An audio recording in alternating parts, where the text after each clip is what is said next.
Why is this selective? Why are you being selective about human lives? I walk. నిన్న night Kashi నుంచి వచ్చాను. నేను night 11 o'clock, night 12 o'clock ఆ గలీలో తిరుగుతాను. నాతో చుట్టూ ఒక 10-15 కుక్కలు తిరుగుతారు. I'm 45 years today. ఈ రోజు వరకు నాకు ఒక వీధి కుక్క కరవలేదు. దాని గురించి ఏంటి? దాని గురించి మీరేం మాట్లాడరు. నాకు 2019లో డెంగీ అయింది. మస్కిటో బైట్ వల్ల ఆల్మోస్ట్ నేను చనిపోయాను. అదే ఇంత నాకు సీరియస్ అయిపోయింది. నా ప్లేట్లెట్ క్లౌడ్స్ డ్రాప్ అయిపోయింది. ఏం చేస్తున్నారు గవర్నమెంట్ అప్పుడు?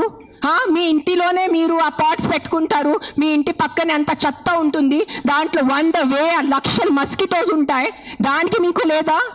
ఒక 4 నేను ఒప్పుకుంటాను. ఒక 100 కుక్కలు ఒక 5 కుక్క అగ్రెసివ్ ఉంటాయి. నేను ఒప్పుకుంటాను. కానీ 5 కుక్కల కోసం మీరు ఆ 95 కుక్కల్ని చంపేస్తున్నారు. దారుణంగా చంపేస్తున్నారు. నేను ఒక 1.5 year నుంచి ఎన్జిఓ నడుస్తున్నాను, శ్రీ ఆద్య యానిమల్ షెల్టర్ అని. I'm on the roads. I know the actual facts.